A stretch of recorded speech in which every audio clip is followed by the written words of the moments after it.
Ashok Sharma, advocate general, Himachal Pradesh. Namaskar, Mr. Sharma.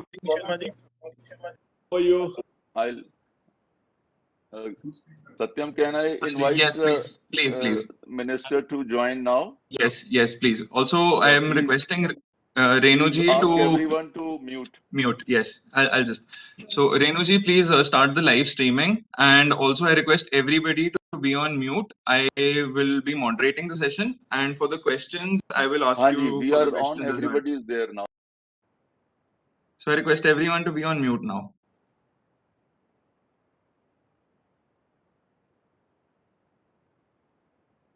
Renu, please give me the go ahead when the stream is live. So then we can Punjab, begin. Haryana एक वो हैं Ashok Sharma, advocate general, Himachal Pradesh.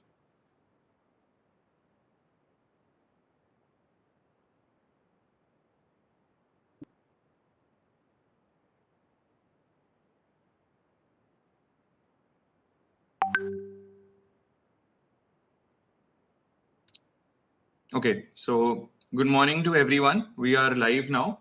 We shall be commencing our program. We are live. Satyam, we are live. Okay, perfect. We can start. So good morning, everyone. I am Satyam Tandon, your host for today. I am a practicing advocate at the Punjab and Haryana High Court. So today I, on behalf of the Competent Foundation, welcome you to today's program. Today marks the second memorial webinar in the memory of Justice Madan Mohan Punchhi. To start with, I would like to invoke the blessings of God.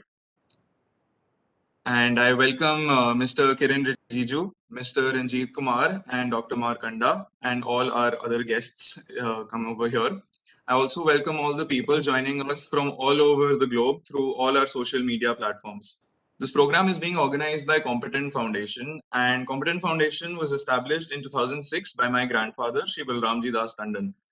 He was the former governor of Chhattisgarh and is presently under the able guidance of my father, Mr. Sanjay Tandon. Through the foundation's banner, we have been able to conduct 2 blood donation camps every year across India, which has included around 68 camps and approximately 10,000 blood donations. We've also had the privilege of being able to provide 300 school kits to needy children in Chandigarh. And also during peak COVID times, we were able to organize a COVID-19 center camp that catered to over 200 patients. Similarly, we even have our sister foundation known as the Balramji Das Tandon Charitable Foundation, which caters to the ration of widows on a monthly basis. Coming back to today's program, this endeavor started last year. This endeavor started with the sole focus of being able to reminisce and dwell on Nanaji's memories. And in doing so, we had the pleasure of listening to the experience of Justice J.S. Khair, Justice K.T. Thomas, and Justice N.K. Sodhi.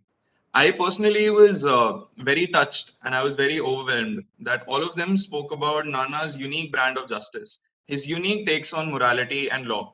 And with such a wonderful start, this year we aimed a bit higher. We aimed to grow a bit bolder, and we aimed to speak about something of relevance. And what better a topic than arbitration? The recent judgments have indicated a seismic shift in the pro-arbitration regime that is there, which brings forth various opportunities and challenges. So these challenges are directly affecting lawyers, litigants, and even policymakers. And through today's webinar, we aim to identify, put forth solutions, and basically initiate a dialogue with regard to the same. So without further ado, I would like to call upon Senior Advocate Mr. Pawan Kumar Mutneja. He has had a long-standing practice of over 36 years. He's also the son-in-law of Justice Madan Mohan Punchhi. And I request Pawanji to welcome our guests for today and formally start today's webinar. Good morning, ladies and gentlemen. I welcome you all to this webinar on Justice Madan Mohan Punchhi, his second webinar. The topic for today is how to make India the hub of arbitration. Well, today, tomorrow, that is 10th of October, would be Justice Punchhi would be 88 years this year. 9th of October 1998 was his last day in the Supreme Court as Chief Justice of India. After he demitted office of the Chief Justice of India, he was the Indian representative to the Permanent Court of Arbitration. And therefore, we chose this topic for that particular reason. In the year 1995, I suddenly saw that I was not seeing his judgments in any of the journals which were there. So I asked Dad, I said, why are your judgments not coming? And he turned around and said that I am deciding 10 regular matters or old cases as in the Supreme Court on a daily basis on a non-miscellaneous day. So I said, but why are the judgments not coming? His answer was very pithy and apt to the occasion today. He says, I am giving justice to people immediately. I am not writing for posterity. That is the basic crux of arbitration, to provide a hassle-free, efficient system by which is accepted all over the globe. And it is in this regard that legislations have been put in. The government has put in great efforts to ensure. The Supreme Court has also joined in. Therefore, to tell us about all this, we have three very eminent speakers. We have the chief guest, Mr. Kiren Rijiju, who is the Honorable Law and Justice Minister of the country. Sir, allow me to narrate to you my impression when I first saw you on television. The moment I saw you with perfect manners, with demeanor, and with that smile, I instantly got the impression that you are an incurable optimist. And that impression has all along been fortified. Whenever I see you in a positive light, always ready to do something. It shows the hard work that you're putting in behind. You're doing a wonderful job, sir. Please continue doing it. Well, with Mr. Ranjit Kumar, I have known him for over 20 years. I do not have to go on impressions, luckily. He is a wonderful lawyer, adroit in his craft. He's been the former Solicitor General of India, and as a person, a very warm personality. I welcome you, Mr. Ranjit Kumar, for the webinar. Dr. P.C. Markanda, there is only one word to define him, that is erudite. He is a civil engineer, a doctor of laws, and he is the first choice of all arbitrations in this part of the country. He is a celebrated author. In fact, Justice Punchhi wrote the preface to one of his books, if I remember right. Well, the children of Justice Punchhi, along with their spouses, and now even the grandchildren, have put together this program, this webinar. I hope everybody goes on to enjoy this program. Over to you, Satyam, to please carry it forward. Thank you. Thank you so much, Pawan sir. Now, moving along with the program with immense pleasure, I would like to introduce our first speaker for the day, Dr. P.C. Markanda. Dr. Markanda is a designated senior advocate and has published over 70 papers in journals of repute. He has authored many books on the law of arbitration, partnership, building and engineering contracts. He has also been elected as member of the governing body of the Indian Council for Arbitration for a record-breaking 10 times. He has also been the vice president of the body for the year 2007 and 8. And apart from being synonymous with arbitration in India and the world, Dr. Markanda has had an experience of over 27 years as a civil engineer and has constructed and designed many structures, which also include the gymnasium in Punjab University. I now request Sir to kindly enlighten us with his words of wisdom. Over to you, sir. Honorable Law Minister, ladies and gentlemen, the great and giant personality in law, Mr. Justice M.M. Punchhi, was a thorough gentleman. Before I proceed to deal with the topic, I deem it appropriate to share with this audience my personal experience with him on academic front. Everybody knows that it's not easy to have access to the office of the Chief Justice of India because of his preoccupations. But His Lordship, Mr. Justice M.M. Punchhi, was gracious enough to let me have entry in his chamber. I had gone to make a request to his lordship to write a foreword to my first edition of a book on arbitration under the 1996 Act. Even though he had known me closely, still he insisted that the script of the book be shown to him. On finding that the whole book had been written in my personal handwriting, his lordship developed interest, and to satisfy his academic hunger, he asked me to leave behind the script. After a week, his lordship's private secretary called me to Delhi to meet the Honorable Chief Justice. Just see the grace shown by his lordship. When I entered his lordship's office, he stood up from his seat, walked up to me, and patted at my back and expressed happiness that somebody had come forward to write a book on a law which had recently been introduced. The foreword written by his lordship is probably the biggest testimonial which I have till date. Now, coming to the topic, while there had been all around progress at every front in the last 5 to 10 years, but when it comes to promotion of international commercial arbitration, it's a matter of deep regret that we are not proud of it.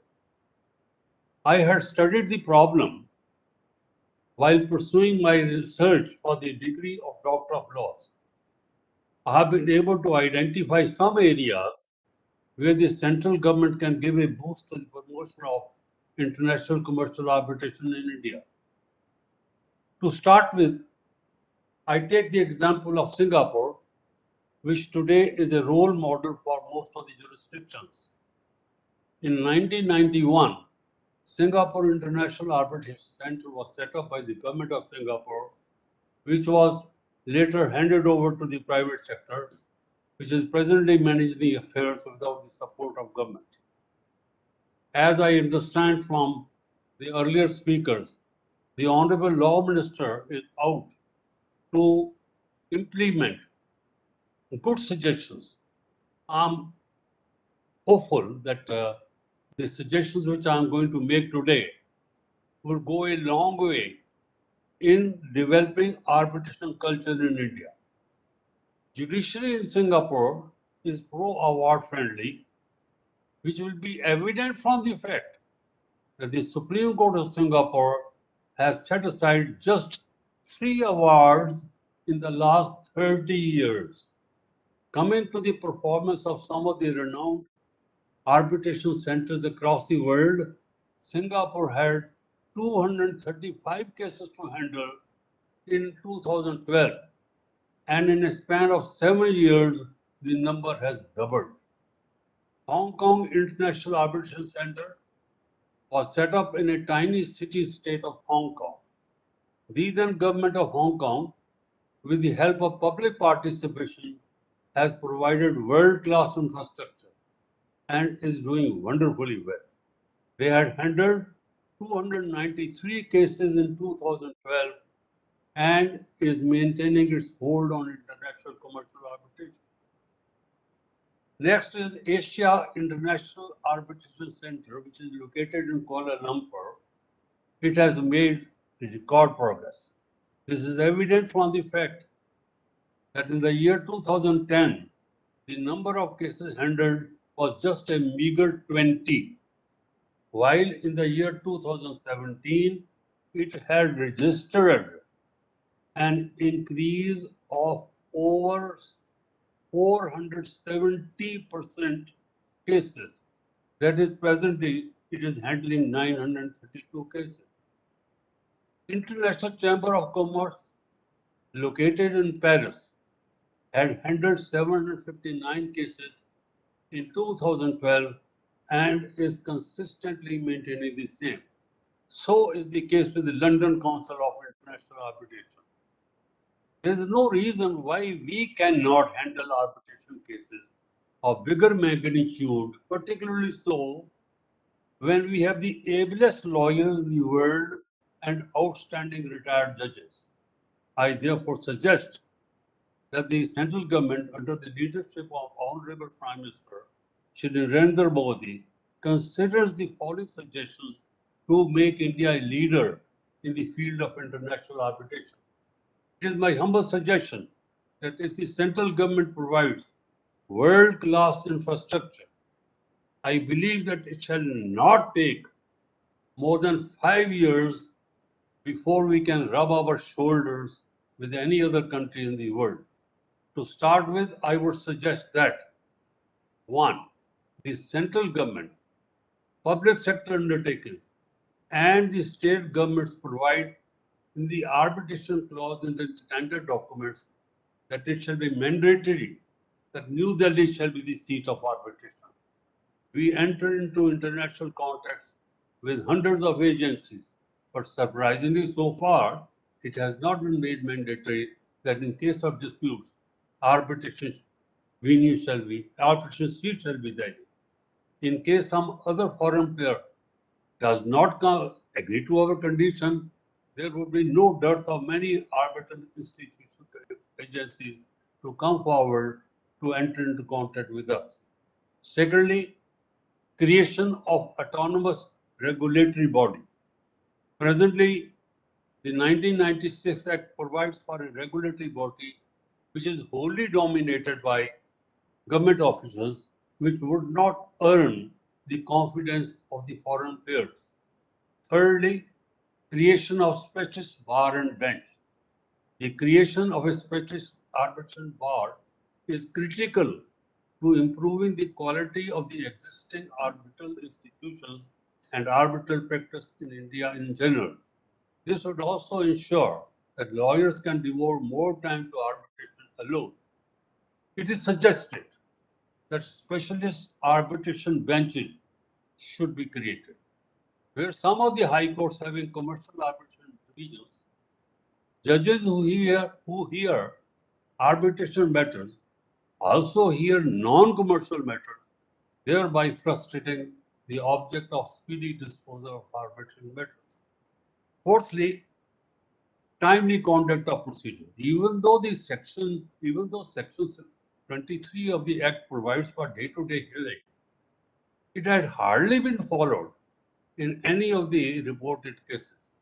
It should be made mandatory that after the pleadings are completed, it shall be obligatory on the part of the arbitral tribunal to hear the matter in one go. Fifthly, promotion of institutional arbitration.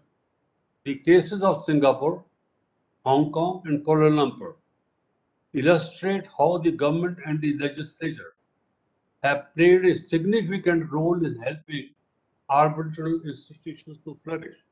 Singapore has shown how timely legislative interventions have ensured Singapore's attractiveness as a seat for arbitration, leading to growth in the case law.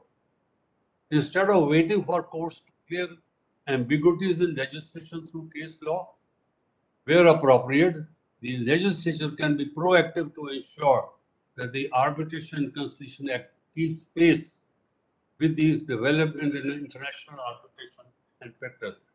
Sixthly, change in arbitration culture. In order to strengthen institutional arbitration, there also need to be changes in the way arbitration is viewed in India. At the same time, steps may need to be taken to change existing mindset towards ADR mechanism, including mediation. Foreign investors often prefer to have their disputes resolved in venues perceived to be more neutral than local courts. Historically, Indian seated arbitrations were shunned as a method for international dispute resolution. Today, arbitration is proliferating as a viable method of resolving international commercial disputes connected with India. Investors in the Indian market have displayed a growing sense of comfort with agreeing to arbitration in, among other places, London, Kuala Lumpur, and Singapore, which are having strong common law traditions.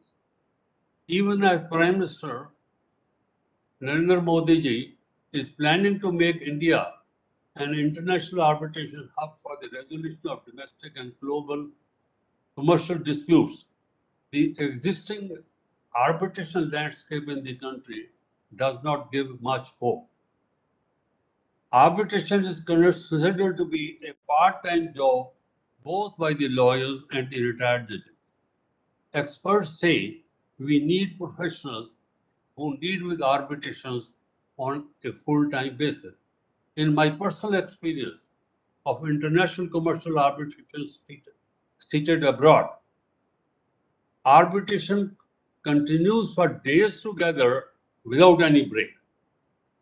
During this period, arbitrators record evidence, hear the experts, hear the arguments by the counsel of both the parties, and the matter is reserved for making of award. As against this, our arbitrators are generally generous to grant adjournments even on untenable pleas. Seventhly, tax relief to arbitration lawyers and arbitrators. Tax benefits have been given to arbitration counsel in Singapore. It is recommended that some kind of benefit be accorded to those lawyers who wholly and exclusively operate in arbitration front. Acting as an arbitrator is a duty and not a career. What we experience today is otherwise. The regulatory body should be entrusted with the task of categorizing the existing 37 arbitral institutions. There is nothing much to talk about when it comes to infrastructure. Highly obliged.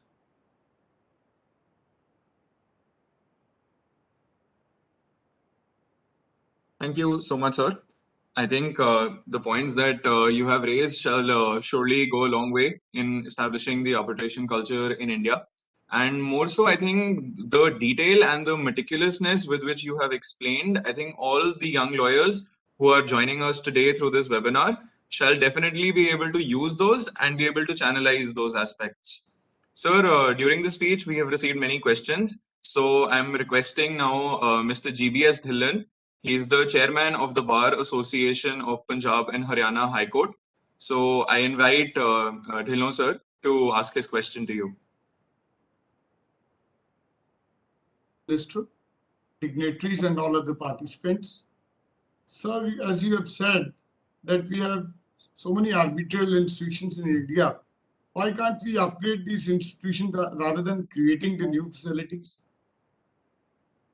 Sir, a large majority of arbitral institutions in India do not have infrastructure which is close to the seven-star culture in other jurisdictions. Secondly, the staff in these arbitral institutions are grossly undertrained. This is what I have gained during my 35 years of being a member of the governing body of the Indian Council of Arbitration. Minimum qualification of staff must be laid down and efforts should be made to employ a retired, highly trained personnel from other countries which can help us to improve the arbitration culture in India. So now I would like to invite Minderjeet Yadavji. He is the chairman of the Bar Council of Punjab and Haryana High Court to ask his question to you. Very good morning, sir. Honorable Law Minister, sir, and all the dignitaries on this webinar. And my question to PC Markanda, sir, that sir, do you think that there is no need for a regulatory body as envisaged in Section 43 of 1996 Act, sir? Yes, kindly.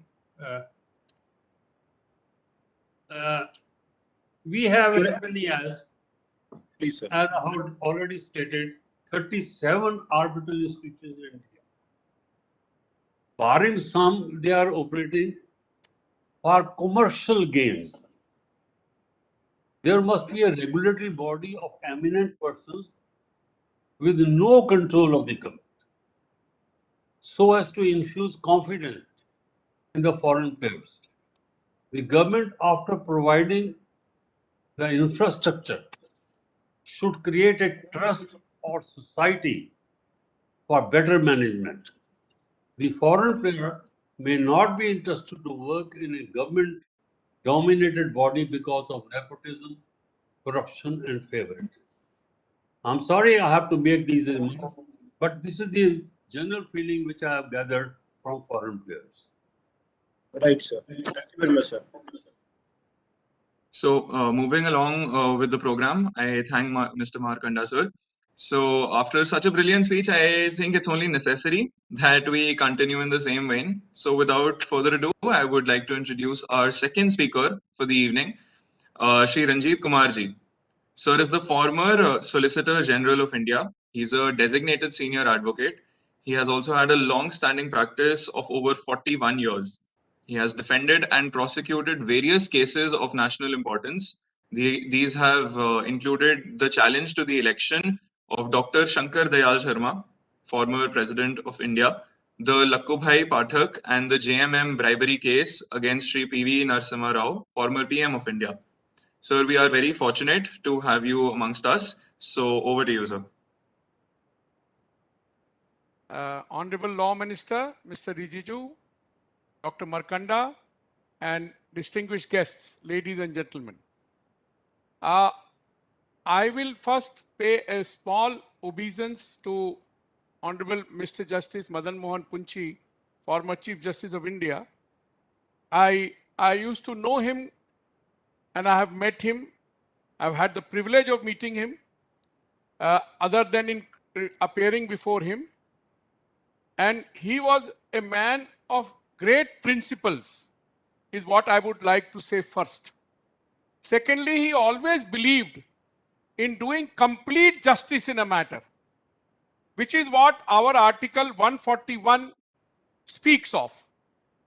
Article 141 speaks of the court doing complete justice in a matter, irrespective whether a person, according to law, may or may not be entitled, or the circumstances may or may not entitle. But Justice Punchhi always felt that no, the man deserves a kind of justice and he would deliver that justice. That is what is most important about him, and that is how I will pay my obeisance to him. And carrying forward with the today's topic of making India a hub of arbitration, I have a few points to make. First is that the 1996 law which was made, which is now in existence, and of course amended several times, followed the Uncitrol model.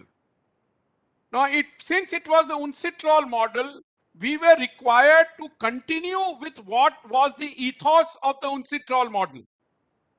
Unfortunately for us, that the courts here in our country, with all due respect and humility, I say, the judges are always doing their job, and I don't mean any kind of disrespect to them, that the Arbitration Act is a complete code with the entire procedure of the manner in which it should proceed.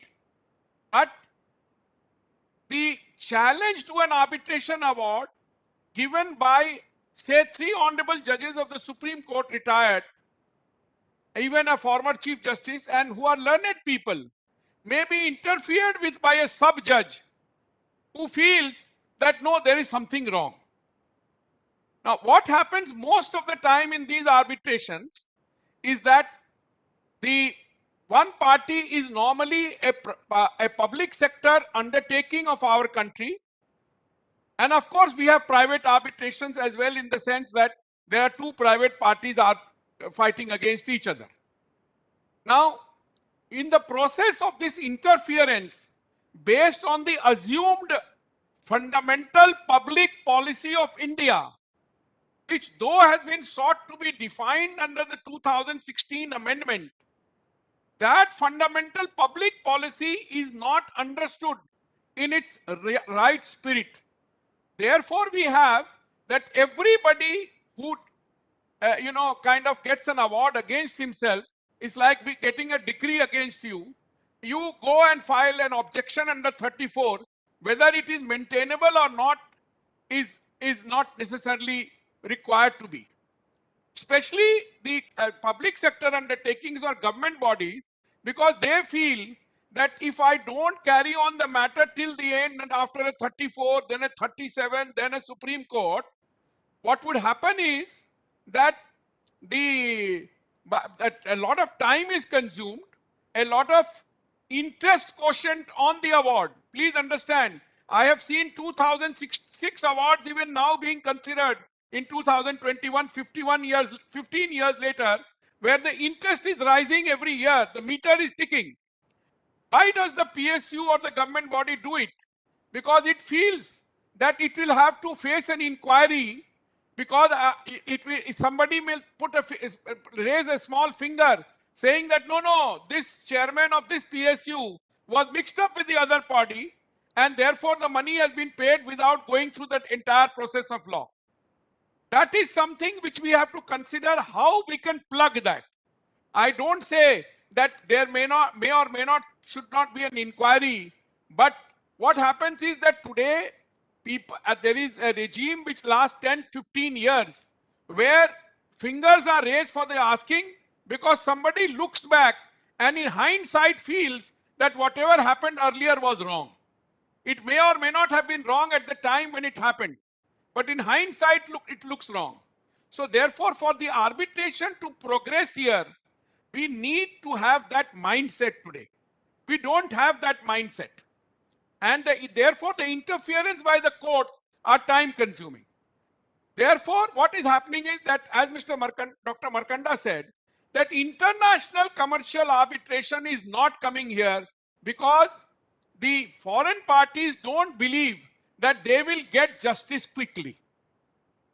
They want their justice quickly. If they feel that they have to get 100 rupees, and that 100 rupees they will get may 15 years later at 110 rupees with the interest, they feel that 10 rupees, the value of that rupee has gone down to 90 from 110 after 15 years. And plus the litigation cost itself, because litigation is not inexpensive here. The arbitrators charge money, the court's lawyers charge money, everywhere you have to spend. So more and more international commercial arbitration is going out of India, and where people insist that I will go for the option of arbitration clause, that itself is being deleted. The people don't want to go into arbitration. If you want that the Delhi or the juridical laws of the arbitration would be held under in India other than foreign jurisdiction. So that is one part. The second part is that I have recently seen many cases. The Medium, Small and Micro Enterprises Act prescribes a council in each state to take up arbitration with reference to MSMEs. Now, MSME, what happens is, even if there is a joint venture which has a partner as an MSME, that partner is being allowed to say that I will go to the MSME council. Now, MSME council comprises of a director level officer of the government of that state, and then he decides that he becomes the conciliator, the arbitrator, and the award is also given by him. So that MSME regime is required to be looked into, because that itself, people don't want to go into arbitration because it's an MSME. So therefore there are kind of blocks, stumbling blocks, why we are not being able to make India as a hub of arbitration. The third thing I would like to say, apart from the fact that it is a complete code, there ought to be party autonomy. What is happening is that even if two parties agree that an arbitration will be held in this manner, the courts are kind of interfering even in that sense of party autonomy, and say, no, I will appoint the arbitrator. You have 11-6 applications by the galore. There is a procedure prescribed in your agreement. Two parties have knowingly, with open eyes, literate parties, have entered into an agreement and provided for an arbitration agreement, and given a procedure to be followed. Now, why should you not go by that party autonomy and try to interfere with that? then one very important fact is that today we don't have a panel of young lawyers or lawyers per se who will do only exclusive arbitration work. What has happened is that arbitration is considered secondary. I will do the whole day work in court. In the evening, I will go and do arbitration. I will do arbitrations on the weekend. I will not do when my court work is going on. That is where our arbitration system is lacking.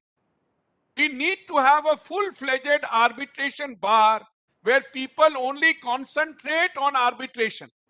They don't do court work then. This is more than court work. And this is very time consuming and good work. I must say good work. And why? Because arbitration is two people have agreed that whatever the arbitrator decide, what is arbitration? It has to be some kind of arbitrariness there also. When the arbitrator decides, he may decide arbitrarily, but then you agreed to do that. If you agreed to do that, then you must accept it.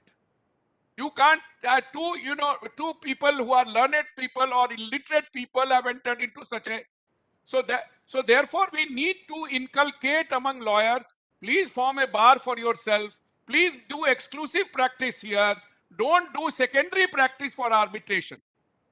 That's the other thing. And I find that the one of the new 2019 Act for the New Delhi Center does provide for an academy, arbitration academy.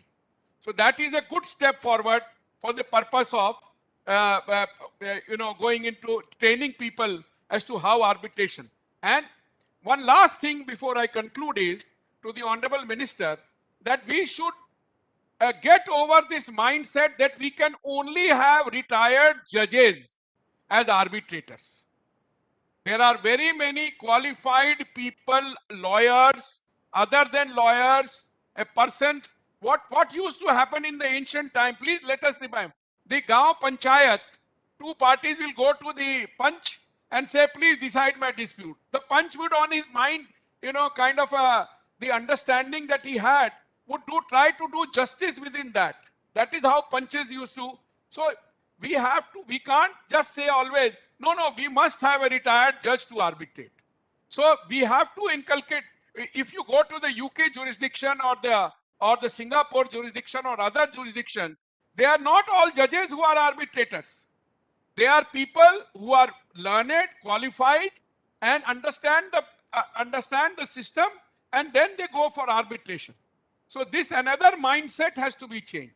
I am very thankful for giving me this opportunity to speak my mind, and thank you, Law Minister, for listening to me. Thank you, sir. I think the point on specialization that you made also. Sorry, is there a? I request everyone to mute themselves. Yes.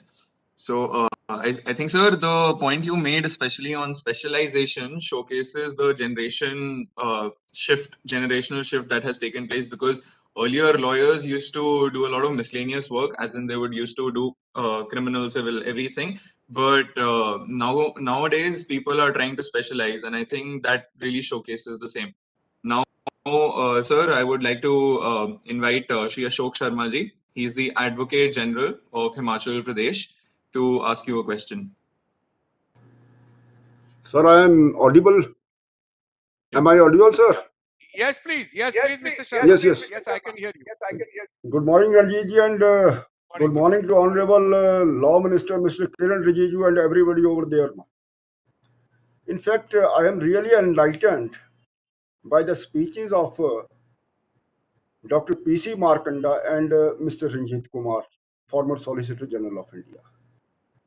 I have many questions in my mind, but I'll confine just to one question. First question is, Shri Ranjit Kumarji has referred to that there will be certain level of there can be certain level of arbitrariness in arbitration. That's true. It can be there. But the basic question will be the integrity of the arbitrator. So far as my understanding goes, Basically, the foreign players, they want to avoid India as an arbitration center for the reason that they have got certain doubts. And those doubts, even I have those kinds of doubts, because certain state matters are referred to the arbitrators. And the arbitrators, instead of sticking to the schedule of fee, they charge hefty fee. And so far as the other aspect is concerned, I don't want to say anything about it. But still, India has to be made a arbitration hub. So I'll just request Mr. Ranjit Kumar just to enlighten us on the aspect that how India can be made a arbitration hub and how much money is required to be pumped in for this purpose. Well, Thank you, sir. thank you. Thank you, Mr. Sharma, for your question. First of all, let me address on the part of integrity. So far as integrity is concerned of arbitrators, there may be instances of questioning the integrity, and that, that is a systemic fault why India is branded like that. It is not our arbitrators alone. A general perception exists outside our country that there is an issue of integrity in our country. People are very easy on integrity. Let me put it without elaborating that, and I think everybody has understood. That is a perception that our country carries. But let me also say at the same time that there is that kind of integrity problem all over the world. People, it's not that everybody is sacrosanct. People are not gods, and people do indulge. So therefore, even in international arbitrations or arbitrators from abroad. Yeah, but leaving that aside, I agree with you completely that that perception of our country exists. But let me also then counter it by saying that with the coming in of our present Prime Minister, Dr. Shri Narendra Modi, and our present government, which as it exists for the last 7 years, I can say with full confidence that the term "na khayenge na khane denge" is fully being implemented. And that has, the foreign arbitrators and the international arbitration system, the whole system now looks up to India, because that black mark that we had on our country is almost gone. So that is one part. Regarding the fee of arbitrators, if the schedule is not being adhered to, now I have seen Supreme Court interfering. People have been going to court to say, please change the arbitrator because look at the schedule of fee. So therefore, that is also, and time bound is being adhered to, because what is happening is that the arbitrator himself may be changed if he doesn't follow the schedule and the time. So therefore, I hope that answers your question, Mr. Sharma. Thank you, sir. I would now request Mr. J. Chima. He is the former partner at Cyril Amarchand, and he's presently heading his own law firm to ask you a question. Honorable Law Minister, Senior Advocates P.C. Markanda, and Honorable Shri Ranjit Kumar. First of all, prayers for the departed soul of learned Chief Justice M.M. Punchhi, who I had met, and I know most of the family. So respects to the departed soul. Coming back to a question to Shri Ranjit Kumar. The latest amendment, the 2021 amendment of 36(3) in terms of fraud and corruption, what is the possible implication of that? Being a retrograde step, I think there's a lot of news out there, and there's a lot of commentary about that amendment, that it has been made. And is it a retrograde step, number one? Number two, is it going to lead to, because it also says that you could do this retrospectively from prior to 2015 amendment. So is it going to lead to some flurry of applications being filed? So that's my specific question to you, sir. Thank you.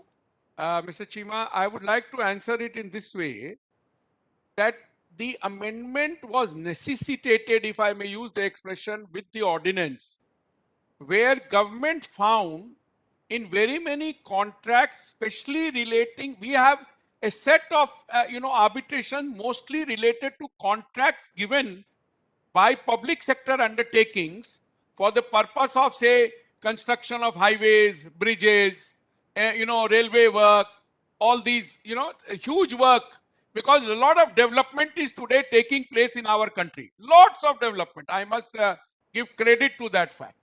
So that development necessitated having private players working on contracts. Within those contracts, what was being found is that people are resorting to arbitration even without the work having started. And then playing on the interest component, getting back, say, 4 times or 3 times the amount which they may have invested, if they have invested at all, saying that my machinery came there, I was on standby, I could not get the land because the land was not acquired, something or some such sort.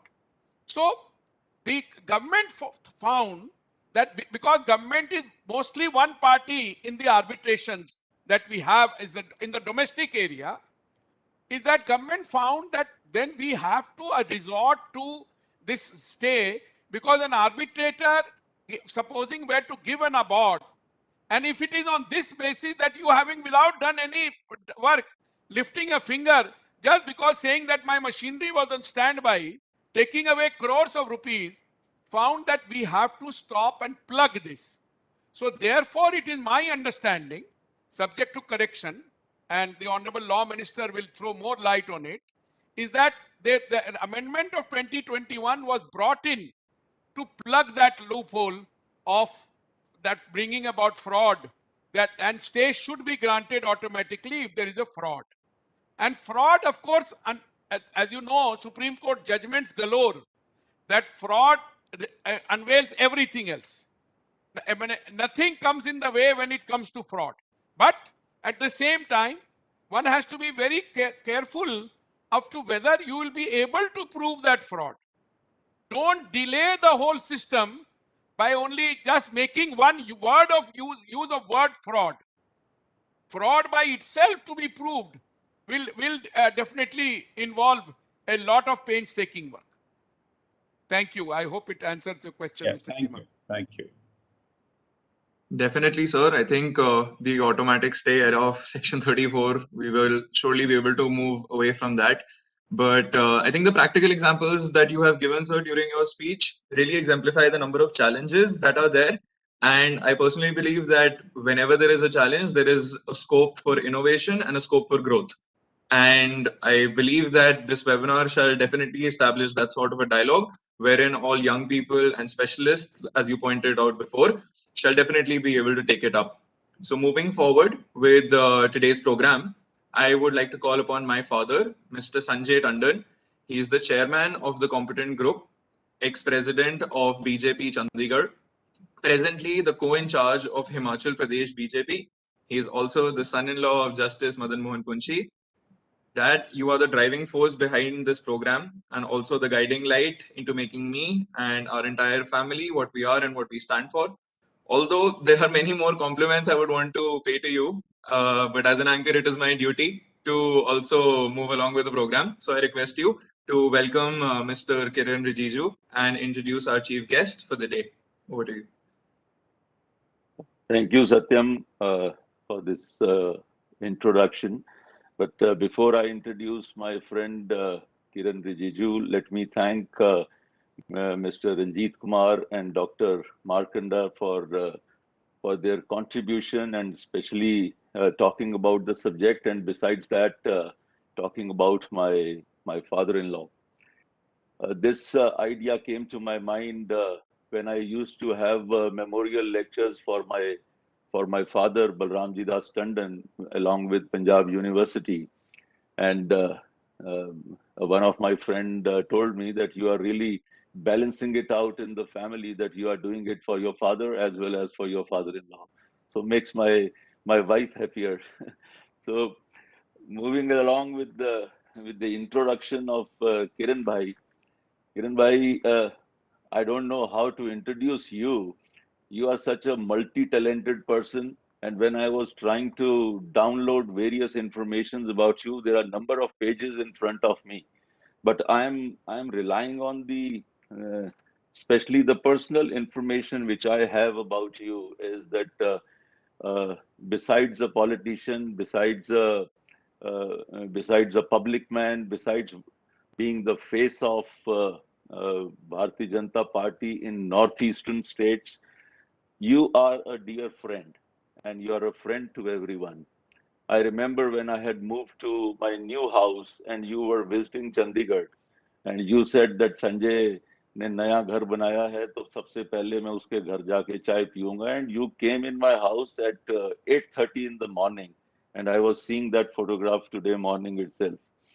So I also remember, Kiren Bhai, one of the most famous tweets which you have given along with your daughter, and I'm quoting because when your daughter wanted you to be in the parent-teacher meeting, the grandparents' day, you told her that when at that point of time you were minister, and you told her that you are busy, you have huge responsibility, and your daughter quoted at that point of time, you have office, but just say to your boss that I have to come to my daughter's school, then your boss can forgive you. So that particular tweet of yours, that has been, I think, retweeted thousands of times. And I remember that you gave time to your daughter at that point of time, which I think it's a little different introduction about you. Then one tweet about your few days back when you were in Kazalong village to monitor Vivekanand Kendra Vidyalaya project. I saw that tweet when you were dancing there along with your native people there. I think this is there's a folk song dances. This is the essence of every community in Arunachal Pradesh. And I noticed your dance. Possibly you were beating all the professional dancers in that area. And then Modi ji tweeted on your on that tweet, our law minister Kiren Rijiju is also a decent dancer. Good to see the vibrant and glorious culture of Arunachal Pradesh. So I think that took you all around when even Modi ji talks about the multi-talented faculty of their minister, and he tweets about it. I also remember as a sports minister how you went to many sportsmen, women to their houses. You encouraged them. You discussed about their problems. You solved their problems, because being attached with you for a number of years, I know your nature and how you were able to give a personal touch to those sportsmen. And everyone here listening, they would know that how the country has got Olympic medals and this time. All that time you had been working hard behind the scene, and you were I think God gave the results, and by the time when the results came, you had moved on to become the law minister. So I'm sure that as a law minister also you will do a lot, because you are yourself a lawyer too, from Faculty of Law, Delhi University. I also remember during this Corona time when Milkha Singh passed away, and on his cremation, you immediately flew to Chandigarh. Very difficult situation at that point of time in Chandigarh, but you were there in the cremation ground for almost 1 hour. That spoke about that how you want to take the situation directly from the forefront. Now, talking about you as that you are from Arunachal Pradesh, everyone knows you are a minister, you've been the third time member parliament. One thing which I just want to pick up from your this Wikipedia, that there was in 14th Lok Sabha, you were the best young parliamentarian in that year, and you had attendance record of 90%. When we see that many people, they don't take a parliament session seriously, at that point of time, even being in the opposition, you were taking it very seriously and you were participating in all the discussions. So, my friend, I think this is the introduction which I have for Kiren Bhai. And I can also say the 20 days back when I went to him with the proposal of this program, he immediately said, Sanjay, it is confirmed and you can go ahead. And ladies and gentlemen, here I present my friend, a politician, a real, I would say, social worker, a ground to earth, a person, a very nice human being. Over to you, Kiren Bhai.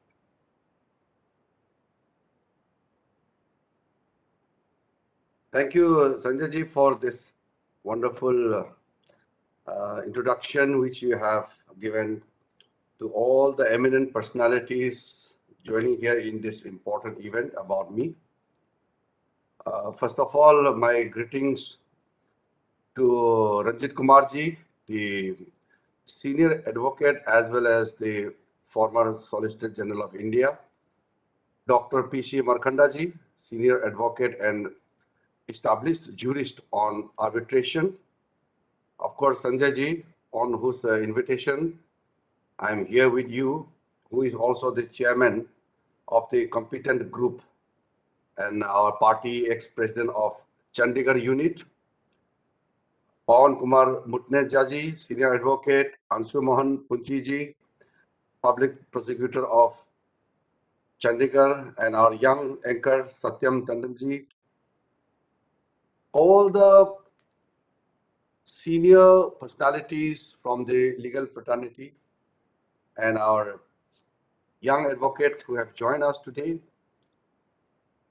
I would like to, first of all, thank Sanjay ji for inviting me on this very important event. This is a webinar and it is a memorial webinar on Justice Madan Mohan Punchhi ji. Of course, I don't know personally about Justice Punchhi, but when I was in the Home Ministry, I have gone through the Punchhi Commission report and I have tried to understand what are the outcomes, what are the essence of that commission report. And while going through that commission report, Punchhi Commission report is well known to everybody. There you can see the reflection of Justice Punchi's personality. What was his idea about India? What changes can be brought in to make India a vibrant nation where we have a very sound central state relations? Some of the recommendations are extremely important. Of course, the question of implementation of those recommendations and reports are altogether another issue which we can talk about in different platforms. But I could peep through that report into the personality of the great Justice Madan Mohan Punchhi ji. I pay my respect to him on today's important webinar. I would also like to remember late Shri Balram Das Tandon ji, who is a well-known personality. And of course, he established this competent foundation which Sanjay ji is leading today. This was established in 2006.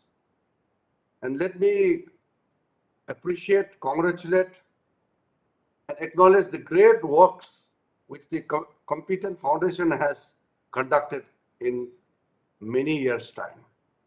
So many things which I've seen, the blood donation camp, the financial help for the surgery of poor patients, of orthopedics, distribution of PPE kits to all the needy people and residents, so many important social works are being conducted by competent foundation. That shows that competent foundation is totally committed to public service. And one of the outcome of the effort is today's this webinar on arbitration in India. I think the subject is very, very important and it is call of the time. I don't want to go into very detail because both our speakers, Ranjit Kumarji, as well as Dr. P.C. Markanda ji has given a very elaborate points about the challenges as well as the necessary steps to be taken by all of us, especially for the government of India. I took over this ministry few months back and I tried to understand what are the priorities for the government. And I feel that the suggestions which have come today, including the suggestions which were in the form of questions, were also important. Without going into detail, but let me just put forward few points which I have noted down. Let me share with the learned audience here. The present scenario in India is something which we have to understand with regards to arbitration. Majority of the arbitration, close to 90 to 95% in India, are conducted in ad hoc manner in today's time. So that means the arbitration proceedings are not conducted under a fixed rule. So this ad hoc arbitration is preferred over institutional arbitration because of the following factors. There is a lack of credible arbitral institutions in India. Let us admit this reality. Misconceptions relating to institutional arbitration. Lack of governmental support for institutional arbitration. Lack of legislative support for institutional arbitration. Judicial attitudes towards arbitration in general. And there is advantage. So some of the advantages offered by ad hoc arbitration, which includes parties have greater control over the arbitration process. Parties have the flexibility to decide the procedure. More cost effective as administrative charges levied by an arbitral institution for facilitating conduct of arbitration constitute a significant portion of the overall cost of proceedings.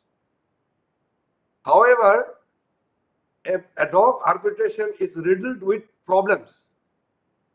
And some of the problems are delayed proceedings, unprofessional arbitrators, poor quality of awards. So there are issues of ad hoc arbitration being vulnerable to excessive court intervention.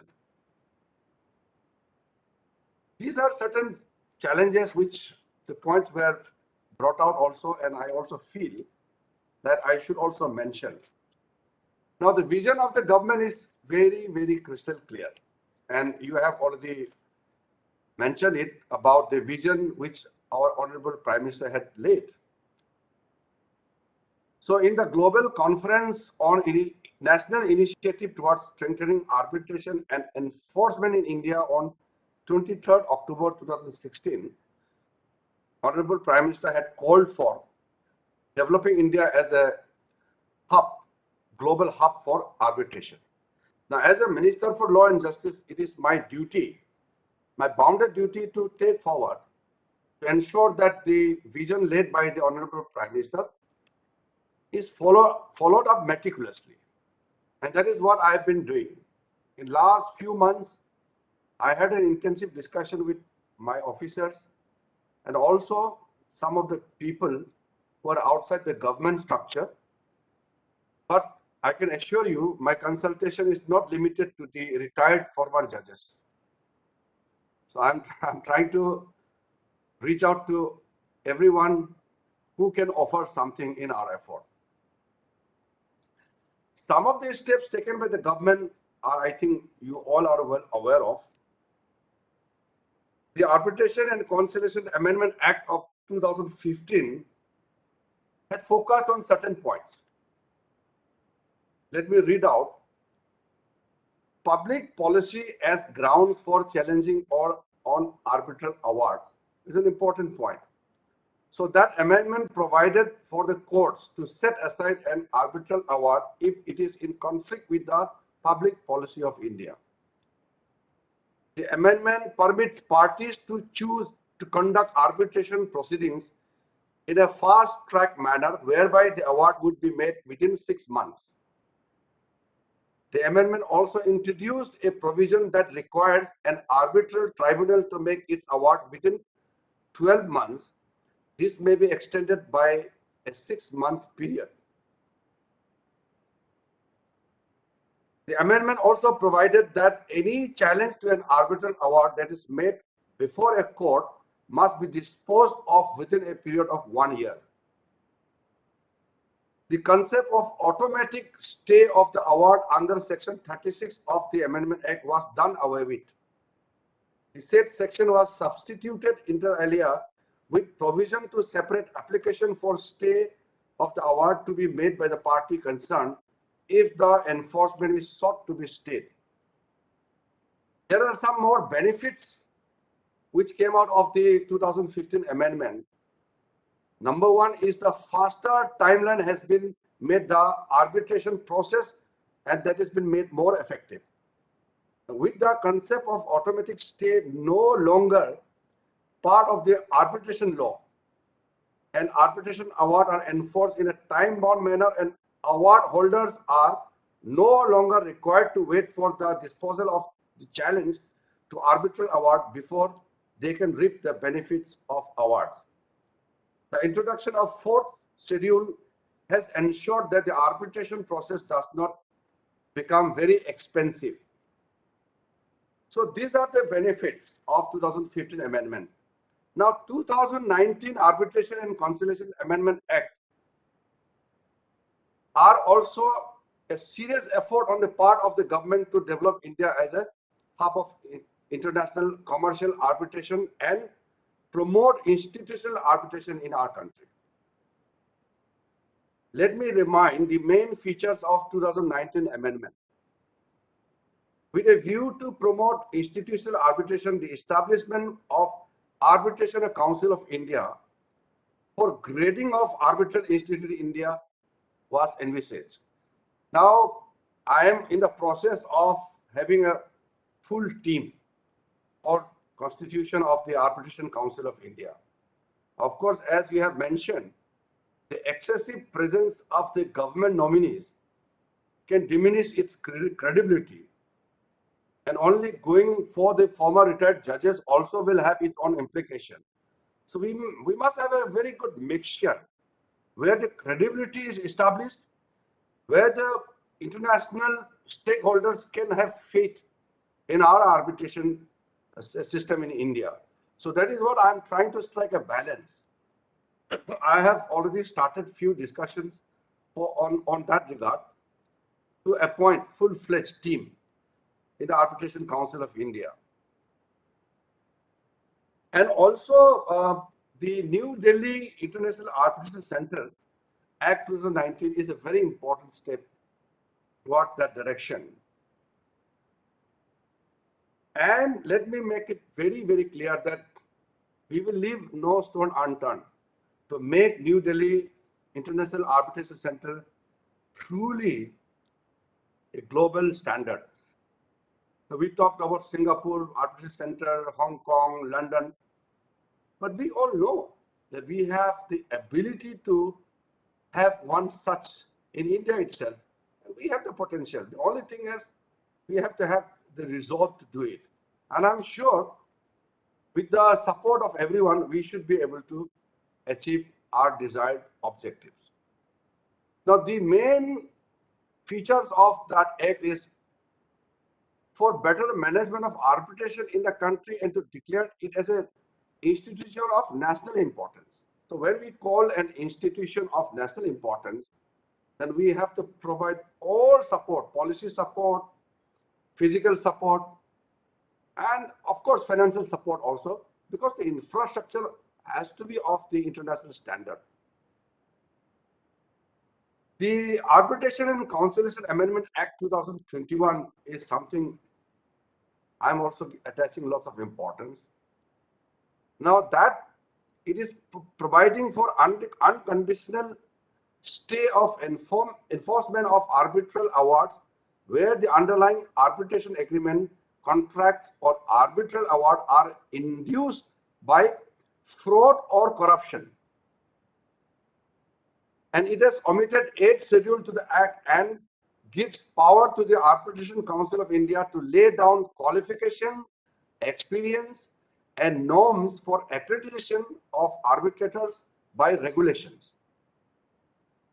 There are lots of benefits which I have noted down, but I feel I don't need to elaborate on that. Now, one point which was mentioned, I think by Ranjit Kumarji, is like the development of an arbitration bar, which is well trained in substantive and procedural aspects of arbitration, and who regularly appear before arbitral tribunals, is critical to the growth of arbitration and particularly institutional arbitration in India. So we are also looking forward for a mediation bill, and I can share that we are in a quite advanced stage in our preparation for a mediation bill. Now, when we introduce mediation bill, it will have a consequential effect on the Arbitration and Consolation Act. Now, how to look into that and how we have to bring the effect, that we have to discuss in detail. Because what I feel is that in the global scenario also, arbitration has its own importance, mediation is gaining its space. So conciliation may be giving way to both. Now, in most of the cases, conciliation is being understood with mediation. So I'm just saying it right now, these are not decisions yet. So when we are introducing the mediation bill, it's going to have its own consequential effect on the Arbitration and Consolation Act.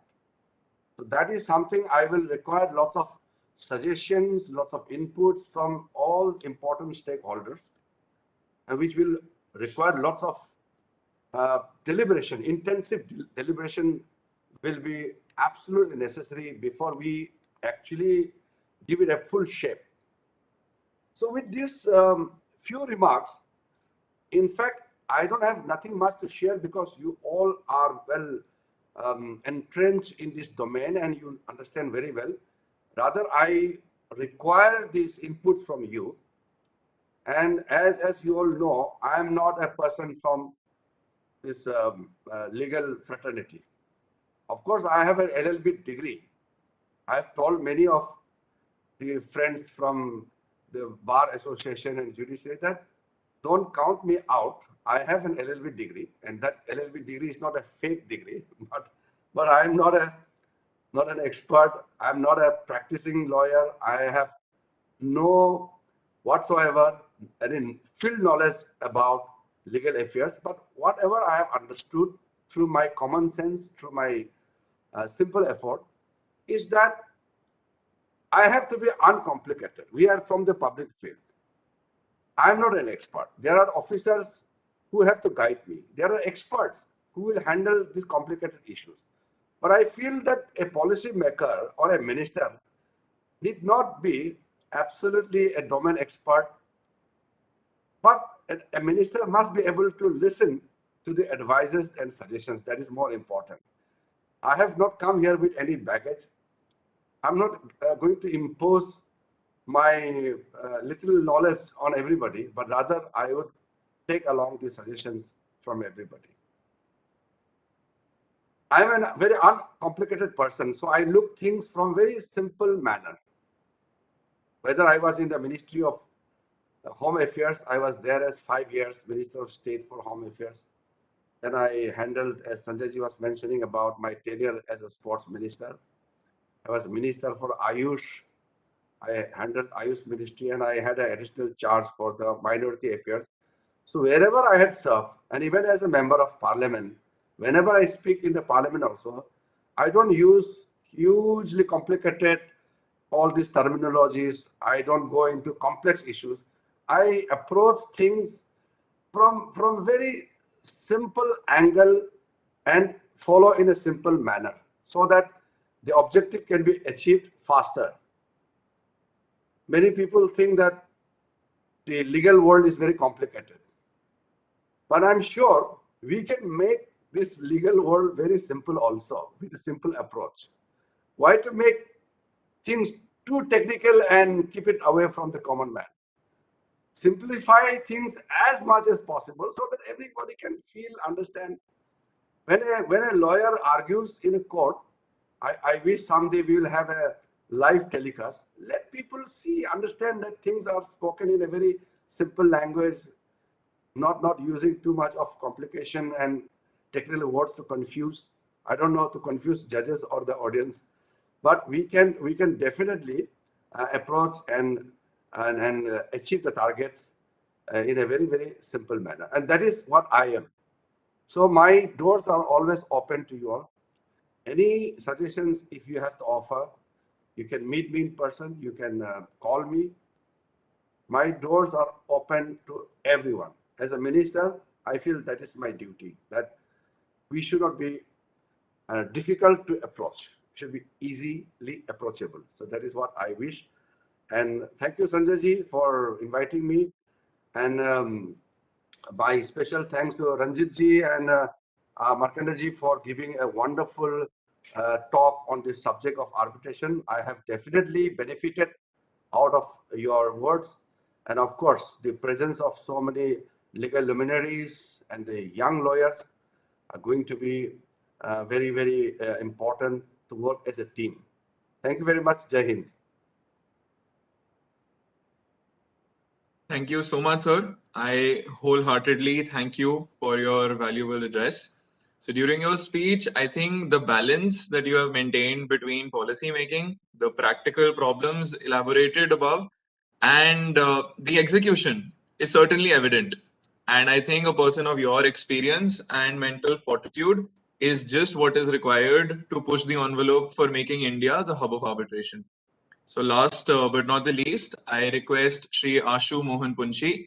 He is the public prosecutor of Chandigarh and a distinguished advocate with a long-standing practice of 28 years. But most importantly, he is the son of Justice Madan Mohan Punchhi. I request Ashuji to deliver the vote of thanks and formally conclude today's program. Thank you, Satyam. I've been given the sweetest task in this entire webinar to express gratitude and express a word of thanks. It is commonly said that when you give someone your time, you give them a part of your life. I'm extremely grateful to Honorable the Union Law Minister for Law and Justice, Shri Kiren Rijiju, for having spared his valuable time and giving us such insightful thoughts into the thinking of the government. And the best part, what I liked about what he said was, in conclusion, that let's keep it simple. Let us be very, very clear in our thought process. Let's not complicate things. End of the day, everything can be made simple, because so much of legal time goes into matters of interpretation, where there are a plethora of judgments of the Honorable Supreme Court where they interpret the word may as shall and vice versa, and interpretations hinging around the word and or is read as and is read as or. So that's wonderful to think that in matters of legislation where you have experts ultimately guiding that this is the legislative intent of the Parliament of India, keep it as simple as possible. And that's wonderful to hear that there is a conciliation bill which is in the pipeline. It would be fantastic that before the parties get into a formal process of arbitration and ultimately ending up in court, which is a time-consuming process, a matter can be resolved through mediation, because in every high court we now have mediation centers where people are trained formally to act as mediators. I express my deep sense of gratitude to Mr. Markanda, who is a doyen in arbitration law. When I had gone to request him to be one of the lead panelists in this program, he told me, son, 10 minutes is too less to talk about such an important topic. But I am extremely grateful for the 6 pointers which he culminated in 10 minutes. Each word of the 6 pointers, I think, was worth its weight in gold. The last pointer was especially very enlightening, where he stressed upon the point that arbitration for an arbitrator is a duty and not a career. Unfortunately, he rightly said that arbitrators today have made their duty as careers. That mindset has to change, the attitude has to change. There has to be a sense of dispensing justice. I'm extremely grateful to Mr. Ranjit Kumar, who has been a very dear friend to my father. He was always with him, supporting him throughout his career in the Honorable Supreme Court. He has thrown light on issues where there are practical problems post an award, how it gets into the rigmarole of a court testing the veracity or otherwise of an arbitration award. The point is that the topic of discussion today, that how to make India as the hub of arbitration, I think in conclusion, it comes down and boils down to having a well-accepted institutional arbitration setup in place, which has credibility, because credibility is intertwined with the fact of casting a duty as well. You have to discharge a duty. So unless there's installation of confidence world over that India, as not only the seat, but as an institution of arbitration, will draw strength and support and confidence in the world at large, this may not be possible. But yes, in 5 years down the line, if all steps in the right direction are taken, I am sure with the able guidance of the Honorable Law Minister, who seems to be completely on top of things on the subject, and with the able assistance of the team which he would choose, this is surely going to translate into reality.